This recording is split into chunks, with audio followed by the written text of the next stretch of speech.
Assalamualaikum warahmatullahi wabarakatuh. Salam Pramuka.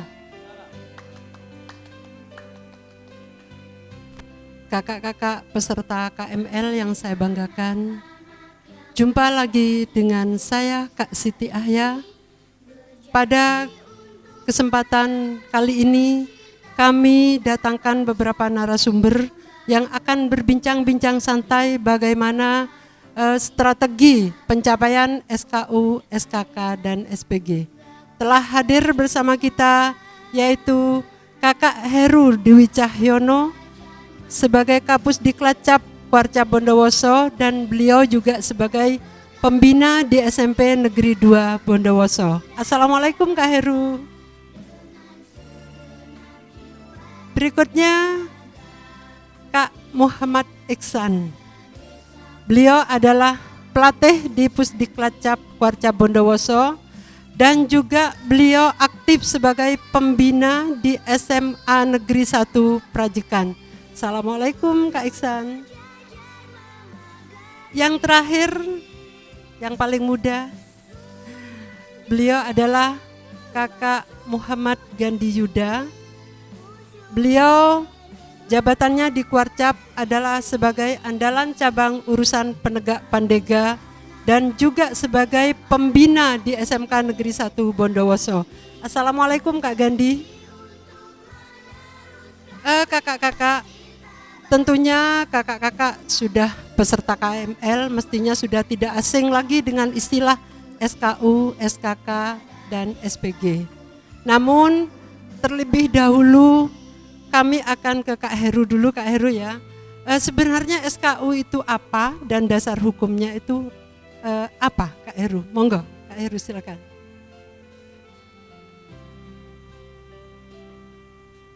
SKU ini kepanjangan dari syarat kecakapan umum.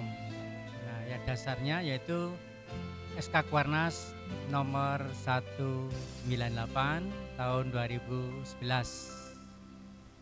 SKU ini adalah persyaratan wajib ya, kecakapan wajib yang harus dimiliki oleh seorang anggota pramuka berdasarkan usia pramuka antara lain yaitu golongan penggalang, siaga, penggalang, penegak dan pandega.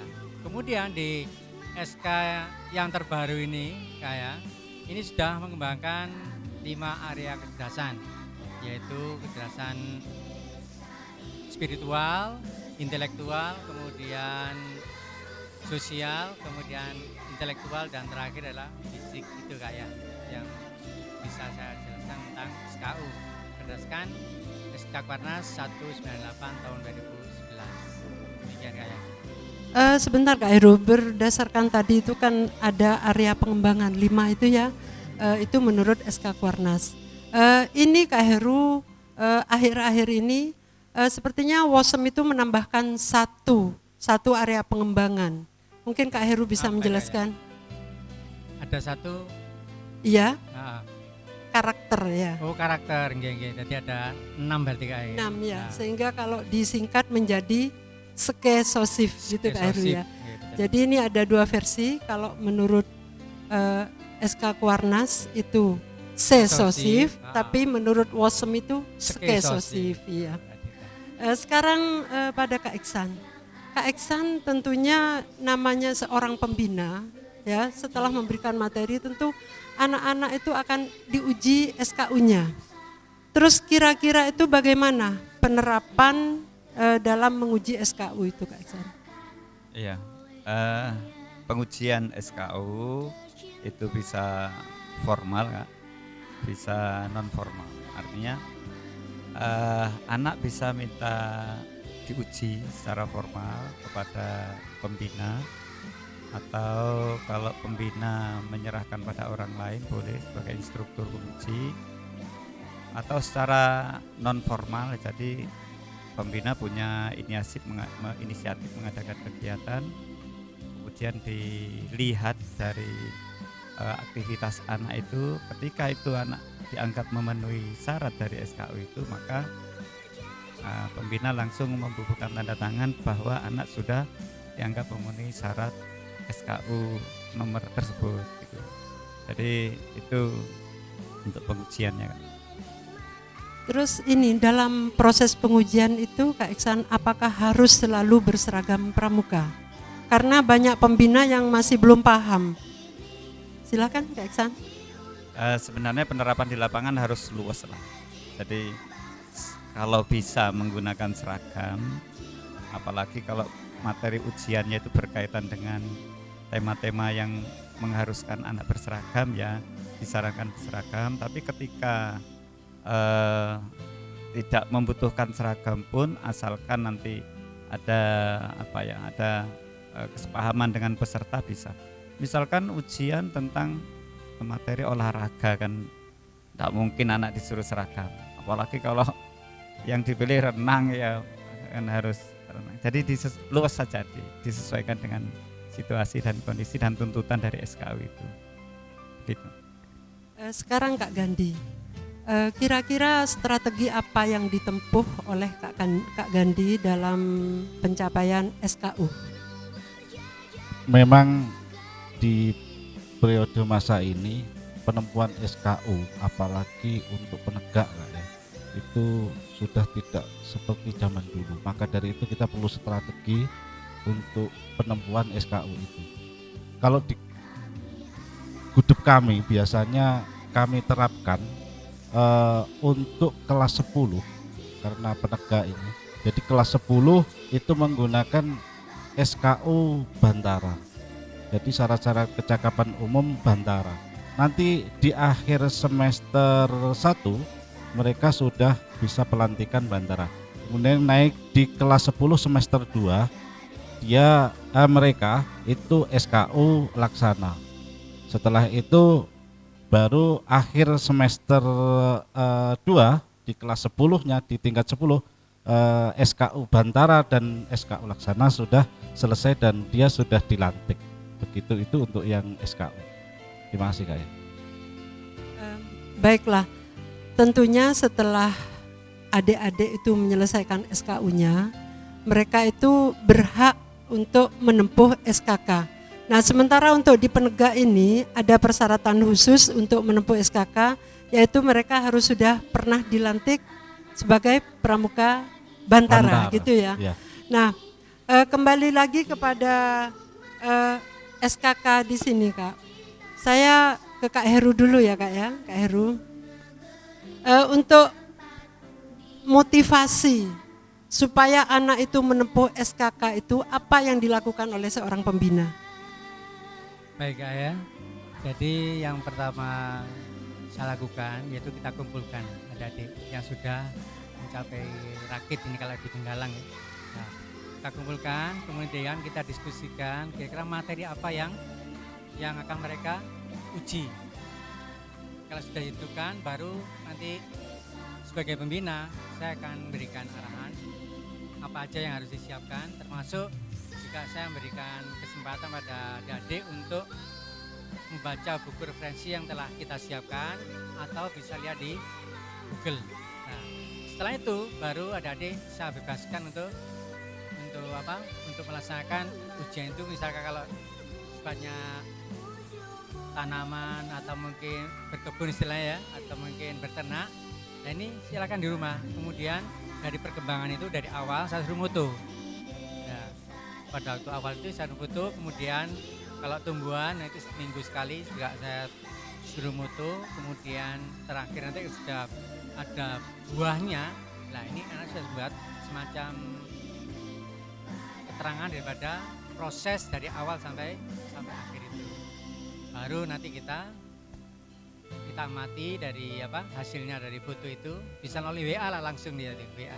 Nah, jadi saya percaya betul juga nanti dikuatkan dengan keterangan dari orang tuanya.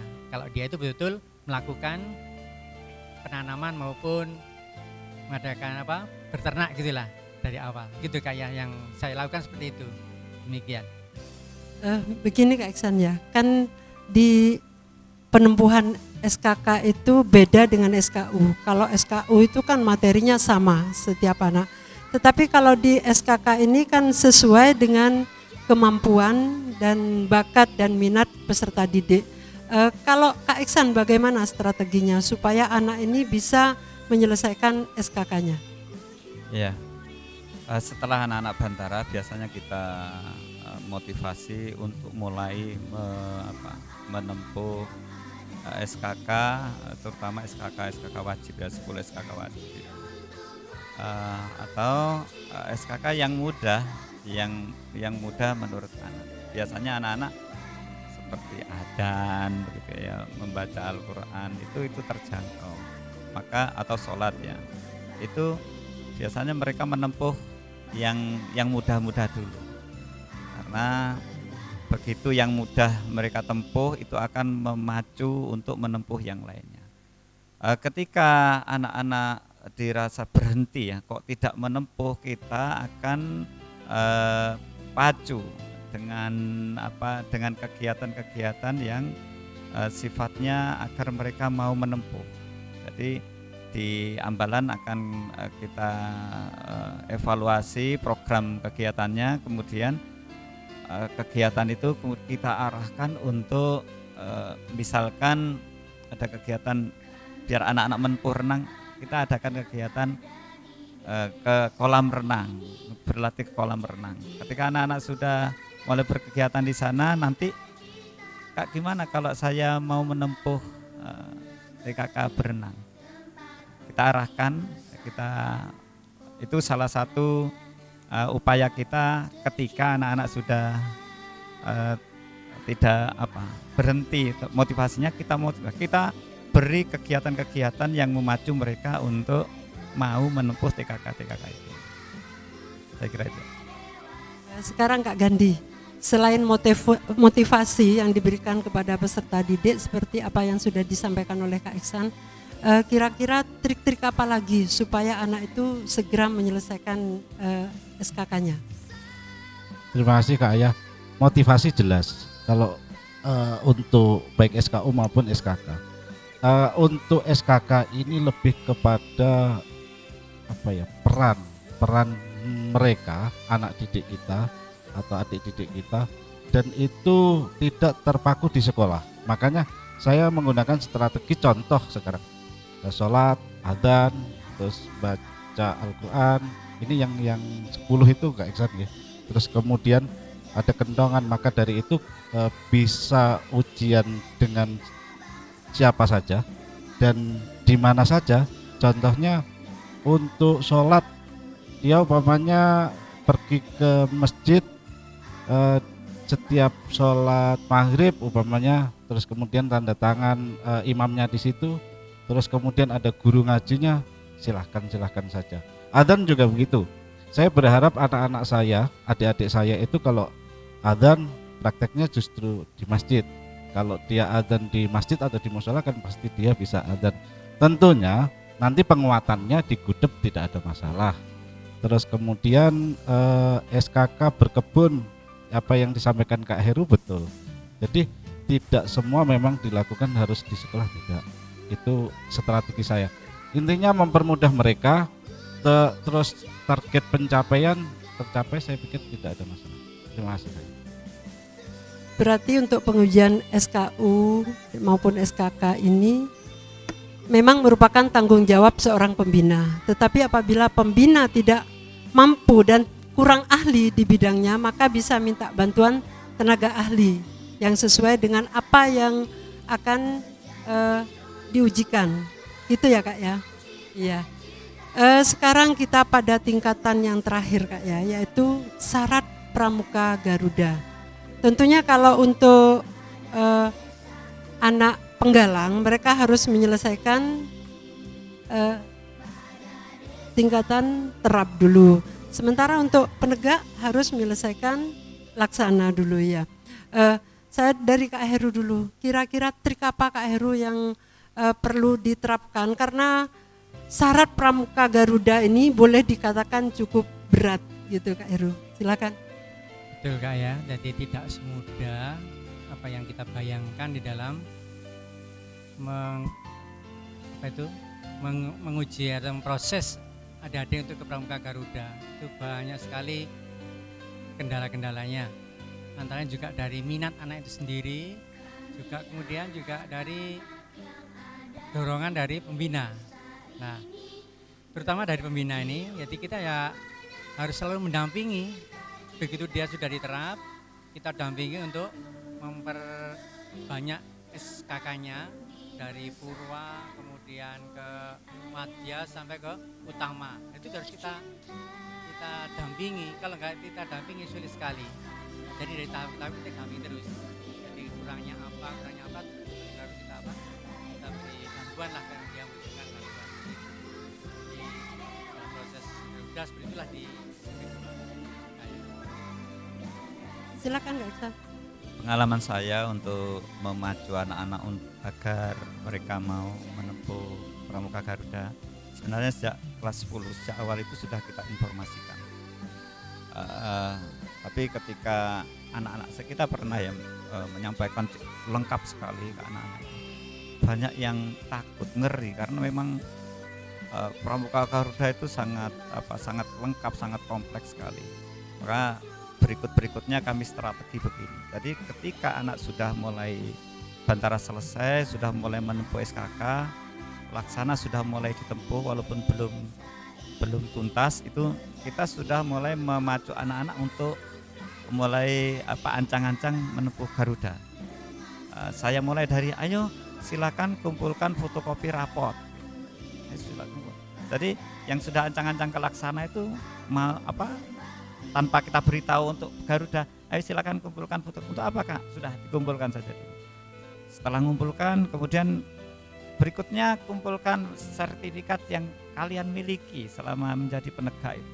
Jadi begitu kita cicil sedikit-sedikit, begitu terkumpul banyak, persyaratannya tinggal sedikit, baru kita tunjukkan. Kalian sudah tinggal beberapa langkah saja untuk menempuh Garuda, ayo dilanjutkan. Jadi anak-anak akan lebih semangat setelah punya modal, ternyata modal mereka banyak, baru kita beritahu bahwa ini untuk menyelesaikan Pramuka Garuda. Itu ternyata lebih strategi begitu, lebih mengena ke anak-anak kita ya. Satu lagi Kak Iksan, kalau penguji SKU dan SKK itu adalah pembina maupun seorang tenaga ahli ya. Tapi kalau untuk penguji Pramuka Garuda ini terdiri dari siapa saja Kak Iksan? Pramuka Garuda kalau dilihat dari persyaratannya itu anak ini harus teladan, istilahnya teladan di rumah, teladan di masyarakat, teladan di sekolah, atau kalau anak itu mulai bekerja mungkin ya seperti pandega begitu, atau penegak mungkin ada juga yang bekerja ya, itu teladan di tempat kerja. Nah ketika mulai menguji yang kaitannya dengan di rumah ya, yang kompeten untuk menguji adalah orang tua. Jadi kita minta orang tua untuk menguji atau memberikan pernyataan bahwa anak ini memang teladan di rumah, melakukan aktivitas sehari-hari termasuk membantu pekerjaan di rumah, itu dinyatakan, ditandatangani oleh orang tua. Ini memacu anak yang mungkin sebelumnya malas, dengan dipacu dengan cara ini anak akan rajin. Itu fakta di lapangan akhirnya seperti itu. Kemudian kita libatkan juga Pak RT, Pak RW atau di kepala desa gitu ketika untuk menunjukkan bahwa anak ini juga punya aktivitas di masyarakat, di lingkungan masyarakat. Pakai surat pernyataan. Kemudian kegiatan apa saja yang diikuti di lingkungan, misalkan Karang Taruna atau kegiatan olahraga atau kegiatan seni di desa, itu bisa dicantumkan, dan yang memberi tanda tangan itu antara lain pembina seninya atau pembina olahraganya, dan diketahui oleh aparat setempat, misalkan Pak RT atau Pak RW. Begitu juga di sekolah. Di sekolah ada dua, di kelas sebagai siswa atau di ekstrakurikuler atau di OSIS ya, dan sebagai anggota pramuka berarti di gugus depan, di ambalan itu ada pernyataan sendiri-sendiri. Jadi ada prestasi di sekolah, berarti kalau di kelas dia sebagai apa, misalkan wakil ketua kelas, sekretaris ketua kelas dan seterusnya, itu sebagai bahan pertimbangan bahwa anak di kelas memang punya punya prestasi ya. Kemudian mungkin dia prestasi di sekolah sebagai pengurus OSIS atau sebagai pengurus ekstrakurikuler atau ikut lomba-lomba yang mengatasnamakan sekolah. Kemudian juga di Gus Depan kita aktivitasnya sebagai apa, di Dewan Ambalan dia sebagai apa, itu semuanya tercover dan diketahui oleh para pembina yang ada di situ. Saya kira itu yang harus dinilai sebagai pramuka Garuda. Ada 4 jenjang itu ya, di rumah, di lingkungan masyarakat, di pramuka, di sekolah, atau mungkin dilengkapi kalau dia bekerja di lingkungan pekerjaannya. Saya kira itu Kak Aya. Setelah mereka menempuh SKU, SKK, dan SPG, sekarang Kak Gandhi ya. Nah tentunya mereka akan dilantik ya, melalui proses pelantikan. Kira-kira berhak untuk melantik? Memang Kak, yang dijabarkan oleh Kak Iksan tadi detail sekali. Kalau penilaian kelas ada surat keterangan mungkin wali kelas ya Kak ya, wali kelas, kemudian guru, terus kalau lingkungan Pak RT, terus kemudian rumah orang tuanya dan sebagainya. Kemudian surat keterangan itu dikumpulkan, terus kemudian dikumpulkan ke pembina, terus pembina untuk melantik. Di aturan kita tidak seperti itu. Penyamatannya saja.